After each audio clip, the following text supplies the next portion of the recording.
Can we really do this? Can we really get happy with all of these external things bringing us down?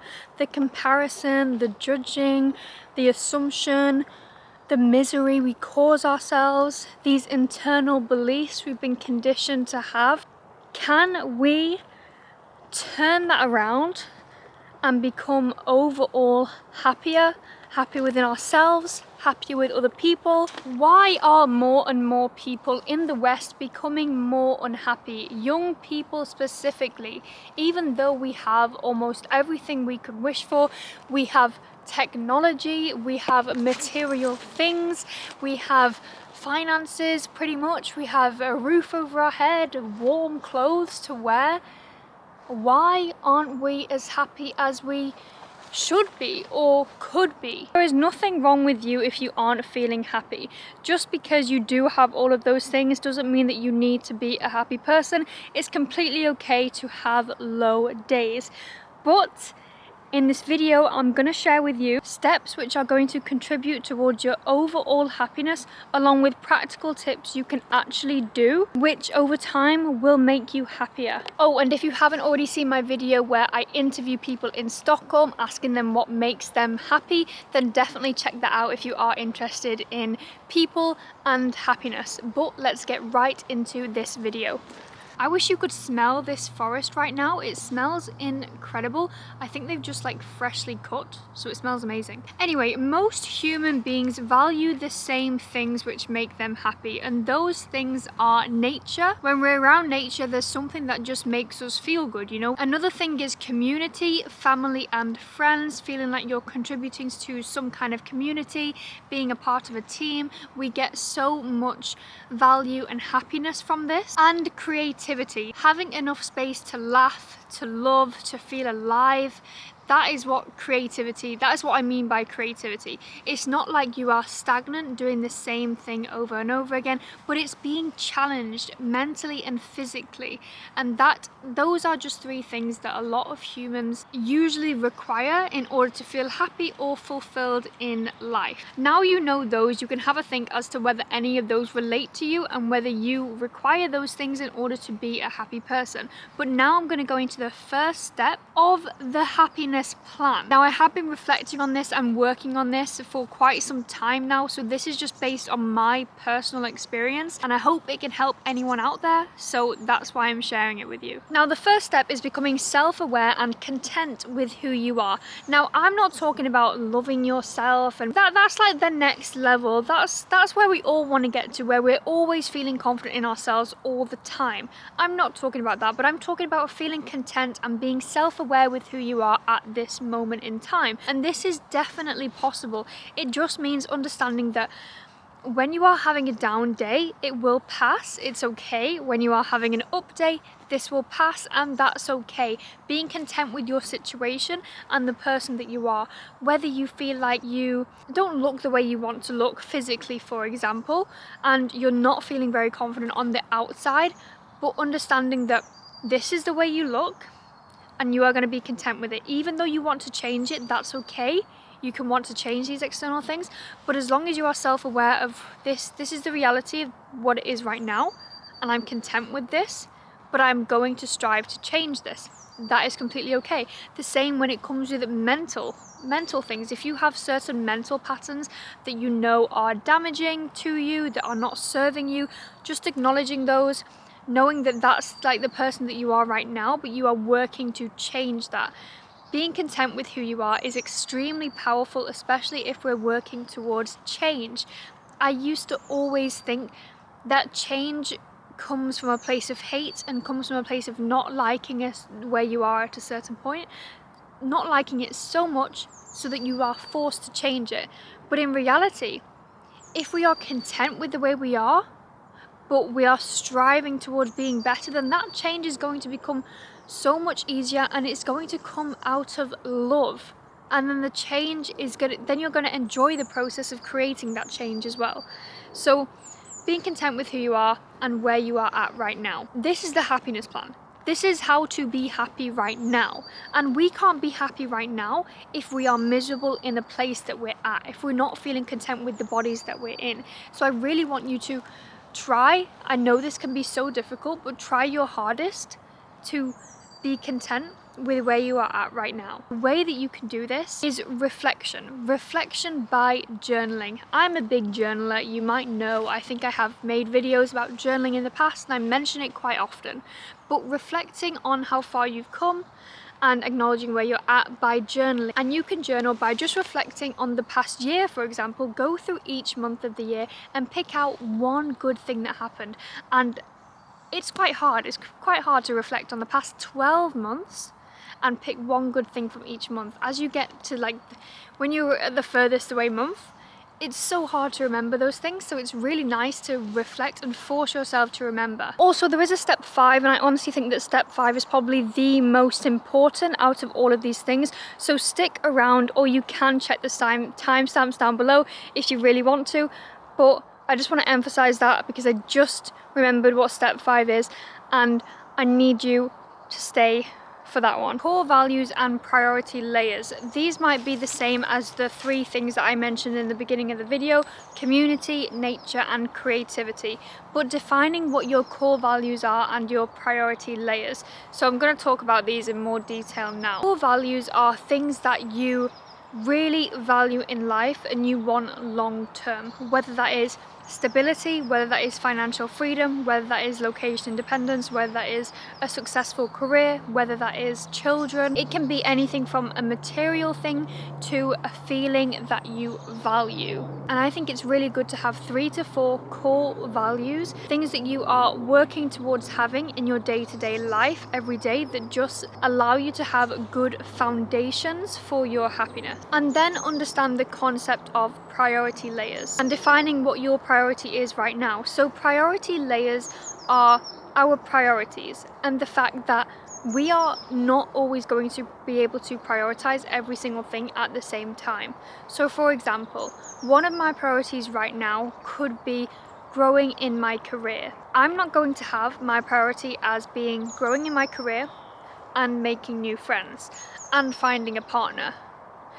Those are simply too many prioritized to really focus on, so that I can get that in a shorter, quicker period of time. If you want to take your time and you want to focus on multiple things, then that's okay. But if you want to get something a little bit quicker, then I suggest choosing what your priority layer is right now and focusing on that. So if I'm going to share with you what my personal priority layer is right now, my personal priority layer right now is financial freedom. So this is a huge focus for me. I have multiple priority layers, and some of those are speaking and educating, traveling and experiencing, family and love. But I'm not going to focus on all of these at once. These are all priorities for me in life. But if I focused on all of these at once, then it would be very, very hard for me to attain them all. And I think I would get there in a longer space of time. And I would just be confused as to what to focus on, confused as to what daily tasks I need to do. So focusing on one priority layer right now, and I'm doing this for around 6 months to see how that goes. I'm not saying, oh, I'll do it for 1 week and then I'll change. Because again, it's just going to take me longer to get there because the focus isn't there and it's not there for long enough. Define what your priority layers are, define what your core values are, and start working on those and start working towards those. I also believe that humans are much happier when we feel like we are contributing and working towards something. And this is just one aspect of that. This is a very selfish aspect of that. This is just talking about ourselves. Further on in the video, I will talk about other people and how we can serve others. But right now, we're just talking about ourselves and even building something for ourselves that is going to be sustained, because necessarily when we're building ourselves, we are building for our future, and there's people involved in our future. You might want children, you might want a family, so it's not totally selfish, but we are talking about ourselves right now. Define your core values, define your purpose layers, and choose what you're focusing on right now, because this will contribute to your overall happiness, because you will be focused on one thing, focused on building one thing for yourself, and your mind won't be going crazy with all of these things that you could be doing. Doing this will calm you, get you there faster, and give you a sense of purpose. Defining exactly what you want and understanding that this is not a selfish act to do, but this is just smart. Defining what you want and creating a plan for it is literally just smart thinking. I feel like a person with no direction and no idea what they want in life is simply going to find it so much harder to create a life of happiness. And this doesn't mean material things. I don't want you to say, oh, I want this car or I want this house. There's nothing wrong with that, but we want to get more specific. I want you to define the way you want to feel and what you want in terms of your core values, your general happiness, your family, your relationships. Define the lifestyle you want to live, and a really great way to do this is to actually journal as your future self. Okay, so get into a headspace of your future and what do they do on a typical day, and how does their typical day look, whether that is picking up the kids from school, taking the kids to school, working on their multi-million-dollar business, going into an office, driving their amazing car. I don't know.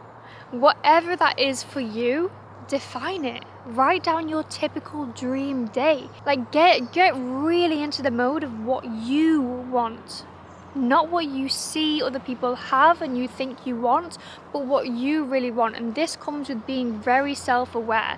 And if you do the first 2 steps first, you will already have a bit of that self-awareness going in order to do this task. At the top of your journal page, it's 2030, it's 2035, it's March, this day, this time, and this is what I'm doing on this day. You're waking up. Who are you waking up next to? How are you feeling when you wake up? What do you do when you wake up? You know, do you go make yourself a drink? Do you go make your partner a drink? Or are you traveling? Are you, what? I don't know. Anything. Be imaginative. What is your dream day like when you are that age? And I think it's really interesting to actually think about when I'm 40 or 50, because we forget that we're still going to be here. Especially if you're someone in your 20s, you're still actually going to be here working, probably. Maybe, actually, you don't have to, of course. We can retire like at all ages nowadays if you build, that business. But yeah, what work do you want to do? What do you want your day to look like?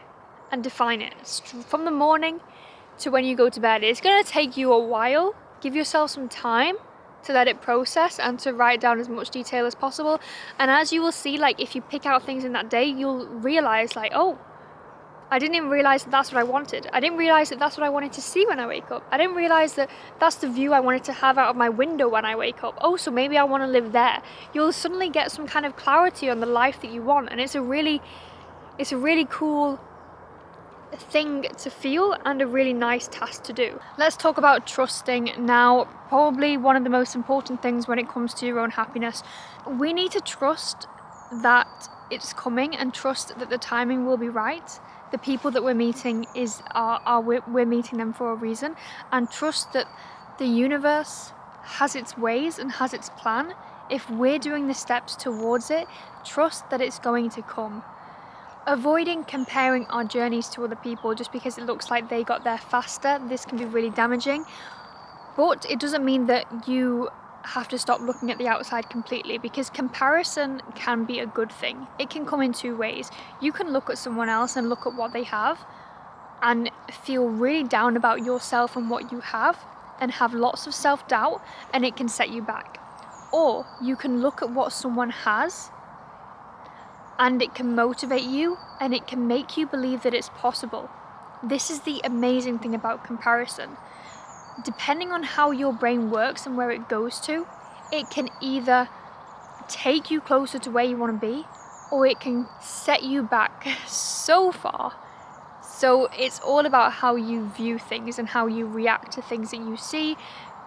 Mainly online, we don't usually see this idealized life in our daily life, daily routines, but it's mainly when we log into online. So if you are logging in online and you're seeing these people living these amazing lives, seeing the highlights, and it's bringing you down, take that away or change how you're reacting to it.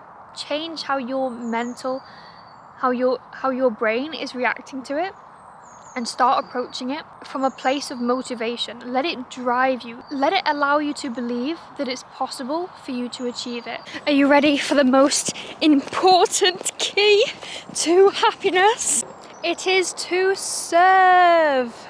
We are happiest when we are serving other people. It's just facts. When we're contributing to something bigger than ourselves, something that is helping others, something that is of service, we gain happiness, we gain fulfillment. Serving your friends, serving your family, serving your community.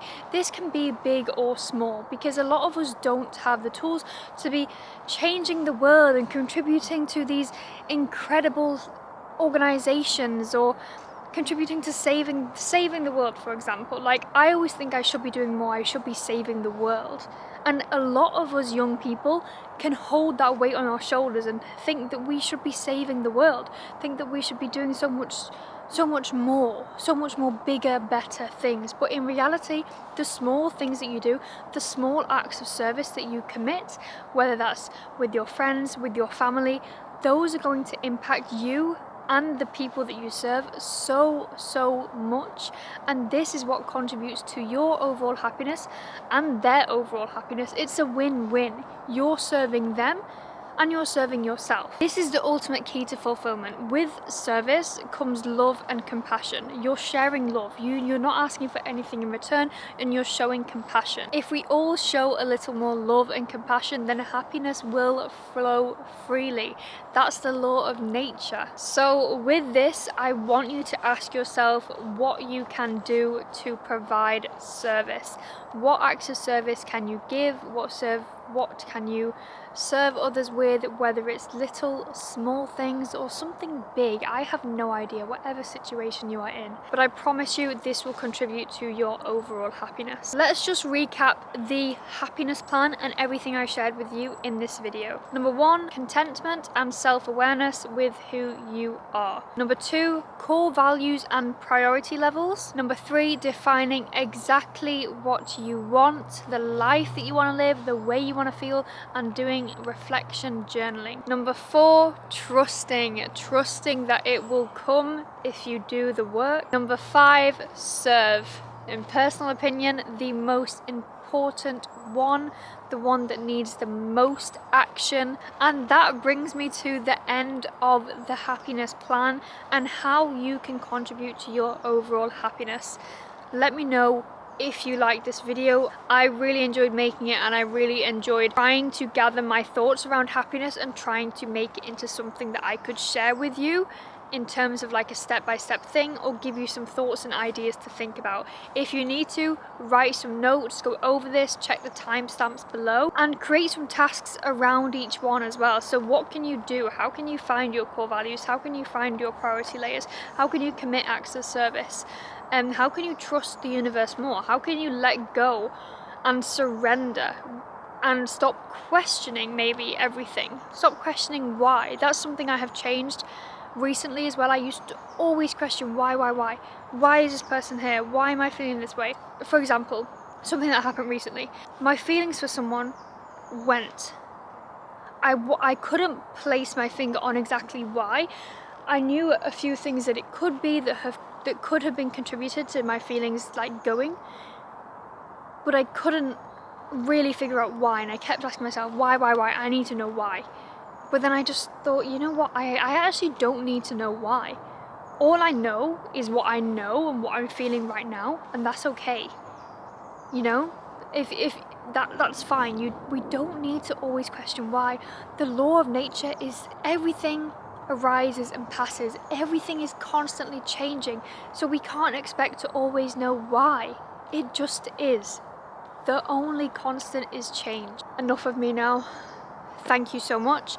I hope to see you in the next video. Have a beautiful day, week, month, life. Bye!